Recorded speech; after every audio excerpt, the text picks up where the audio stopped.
Hello everyone, welcome to my channel.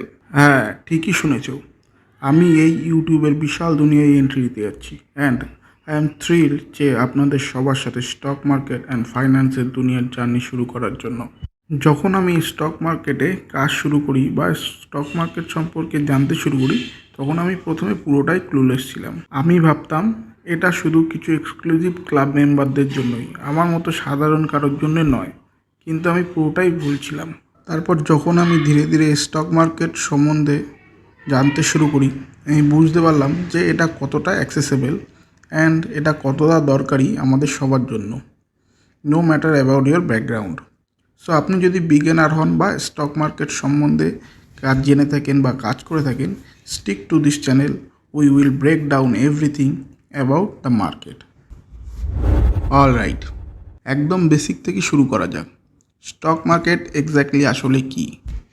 Stock market আসলে একটা বিশাল market place, যেখানে company তার শেয়ার বিক্রি করে মার্কেট থেকে টাকা তোলে। এর মানে আপনি যদি বা যখন কোনো কোম্পানির শেয়ার কিনেছেন বা কিনে থাকেন, আপনি সেই কোম্পানির মালিকানা কিনছেন বা you are buying stake of that company. আর এই মার্কেট প্লেসকে আমরা এক্সচেঞ্জ বলে থাকি, যেমন national stock exchange, BSC, NASDAQ etcetera. যেখানে এই কোম্পানিগুলো স্টকগুলো কেনাবেচা করে থাকে, এই এক্সচেঞ্জেই স্টক কেনাবেচা হয়ে থাকে। এবার আসা যাক এই শেয়ারগুলোর প্রাইসে বা দাম। এই শেয়ারগুলোর দাম নির্ভর করে মার্কেটে ডিমান্ড অ্যান্ড সাপ্লাইয়ের উপর, অনেকটা অকশনের মতো। যদি বেশি সংখ্যক মানুষ কোনো কোম্পানির শেয়ার বাই করতে চায়, তাহলে স্বাভাবিকভাবেই তার দাম বাড়বে, এবং উল্টো দিকে বেশি সংখ্যক মানুষ যদি শেয়ার বিক্রি করতে চায়, তার দাম কমবে। এটা খুব সহজ মনে হচ্ছে না, কিন্তু বিশ্বাস করুন এতটা সহজ না। আরও অনেক কিছু আছে যার উপর নির্ভর করে শেয়ারের দাম ওঠানামা বা কম বেশি হয়ে থাকে। এই বিষয়গুলোকে ডিটেলসে পরে আলোচনা করা যাবে। যখন আপনি শেয়ার বাই করেন, আপনি তখন সেই কোম্পানির শেয়ার হোল্ডারদের মধ্যে একজন হয়ে যান এবং সাথে কিছু রাইট এবং বেনিফিটও পেয়ে থাকেন। You can benefit from the company dividend, যেটা কোম্পানি প্রফিটের থেকে শেয়ার হোল্ডারদের মধ্যে দিয়ে থাকে। এবার যদি আপনি যেই কোম্পানিতে ইনভেস্ট করেছেন সেই কোম্পানির পারফরমেন্স ভালো হয়, তাহলে আপনার শেয়ারের দাম বাড়বে এবং যেটা আপনি বেচে প্রফিট বুক করতে পারেন। সবসময় মনে রাখবেন, শেয়ার মার্কেটে ইনভেস্ট সবসময় রিস্ক ইনভলভ থাকে। এমনটাও হতে পারে আপনি যে কোম্পানিতে ইনভেস্ট করেছেন তার পারফরমেন্স অ্যাজ এক্সপেক্টেড না হতে পারে, ফলে শেয়ার প্রাইস কমতে পারে। তাই ইনভেস্ট করার সময় কোম্পানি সম্পর্কে জানাটা খুব দরকার। বন্ড হলো আরেক ধরনের ইনভেস্টমেন্ট।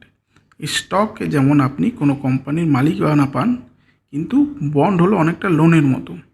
আপনি যদি বন্ড বাই করে থাকেন, তার মানে আপনি সেই কোম্পানি বা গভর্নমেন্টকে লোন দিচ্ছেন একটা নির্ধারিত ইন্টারেস্ট রেটে, একটা নির্ধারিত সময়ের জন্য। আপনি এই বন্ড কেনার পরিবর্তে যেই টাকা দিয়েছেন, সেই কোম্পানি, গভর্নমেন্ট বা যে বন্ডটা ইস্যু করেছে তাকে, সেই ইস্যুয়ার আপনাকে প্রমিস করে যে আপনার নির্দিষ্ট পরিমাণ টাকার পরিবর্তে একটা নির্দিষ্ট পরিমাণ সময় পর্যন্ত যে ইন্টারেস্ট পে করবে, এবং নির্দিষ্ট সময়ের পর বন্ড ম্যাচিওর হয়ে গেলে আপনাকে সেই ইনিশিয়াল অ্যামাউন্ট ফেরত দিয়ে দেবে। বন্ড শেয়ারের থেকে কম রিস্কি হিসাবে বিবেচনা করা হয়, এবং সেক্ষেত্রে বন্ডের রিটার্নও শেয়ারের থেকে কম হয়। বন্ড একটা ভালো অপশান সেই সব ইনভেস্টারদের ক্ষেত্রে যারা একটা স্টেবল এবং ফিক্সড ইনকাম প্রেফার করে থাকেন। এবার আসা যাক ইন্ডাইসিস। ইন্ডাইসিস কি? আপনি হয়তো নিফটি 50 বা সেন্সেক্সের কথা শুনেছেন। এগুলো হলো এক ধরনের ইন্ডাইসিস, যেগুলি একটা পার্টিকুলার সেগমেন্ট বা কতগুলো শেয়ারের বাস্কেট। ইন্ডাইসিস মূলত ব্যবহার করা হয় শেয়ার মার্কেট বা পার্টিকুলার সেক্টরের পারফরমেন্স ট্র্যাক করার জন্য। নিফটি 50-র মধ্যে ইন্ডিয়ান স্টক মার্কেটে ট্রেড করা এমন টপ 50টা শেয়ার রয়েছে, যেটা কনসিডার করা হয় পুরো ইন্ডিয়ান স্টক মার্কেটের বেঞ্চমার্ক হিসাবেও। ইন্ডাইসিস ইনভেস্টরকে পুরো মার্কেট সম্পর্কে একটা ধারণা দেওয়ার জন্য ব্যবহার করা হয়। এছাড়াও ইনভেস্টরদের যে ইনভেস্টমেন্ট রয়েছে মার্কেটের এগেনস্টে, তার পারফরমেন্স কেমন রয়েছে সেটার জন্য তারা ইন্ডাইসিস চেক করে থাকে। এবার কিছু টিপস বিগিনারদের জন্য। ইনভেস্টমেন্ট শুরু করো এমন কোম্পানি দিয়ে যেসব কোম্পানি সম্পর্কে আপনারা জানেন। যদি আপনার টেকনোলজি সম্পর্কে প্যাশনেট হন তাহলে বলবো টেক কোম্পানি রিসার্চ দিয়ে শুরু করুন। যদি আপনার গাড়ি ভাল লাগে, বাইক ভাল লাগে, then you explore motor companies. Second, diversify your investment. Don't put all your eggs in one basket. Investment ভিন্ন ভিন্ন কোম্পানি, সেক্টর এবং অ্যাসেট ক্লাসের মধ্যে ডাইভার্সিফাই করা উচিত।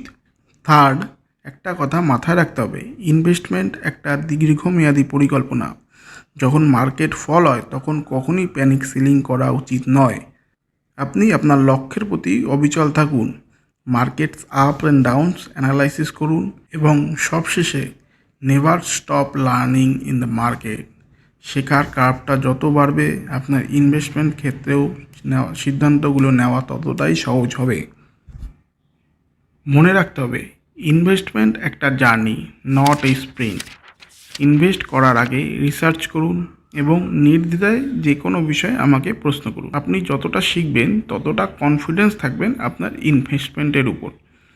আপনার ইনভেস্টমেন্ট শেখার জন্য টনস অফ ইনফরমেশান অ্যাভেলেবেল। দেখুন, বুঝুন এবং এক্সপ্লোর করুন কোনটা আপনার জন্য best. You all might be wondering যে তোমরা ভাবছো এই চ্যানেলে আমি কীরকম ভিডিও বানাবো। Well, let me tell you, আমরা সব কিছু কভার করতে চলেছি, like swing trading, investment idea, moreover regular ইনকামের জন্য অপশান ট্রেডিং, এবং আমরা ডিসকাশন করব ফাইন্যান্স মার্কেটের নিউজ, রুলস, রেগুলেশন এবং আইডিয়া সম্পর্কে।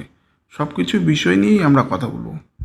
And I promise it's going to be real and rock, ups and downs, everything in between. এবার আমার এখানেই আপনাদের হেল্প লাগবে। এই চ্যানেলটা শুধু আমারই না, এই চ্যানেলটা আমাদের সবার। It all about us. Comment সেকশনে যাও এবং বলো আপনারা কি ভাবছেন এবং কি বিষয় ভিডিও দেখতে চান। এবং সবথেকে বড় বিষয়, ইউটিউবে আমার মতো নিউ বিজের জন্য আপনাদের কি অ্যাডভাইস থাকবে। আপনার সবার মতামত আমার কাছে ইনভ্যালুয়েবল এই চ্যানেল শুরু করার জন্য। এবার সাবস্ক্রাইব বাটনে ক্লিক করতে একদম ভুলবেন না এবং বেল আইকনটি চাপুন যাতে এই চ্যানেলের কোনো রকম ভিডিও আপনাদের মিস না হয়। Thanks for watching and let's this journey unforgettable.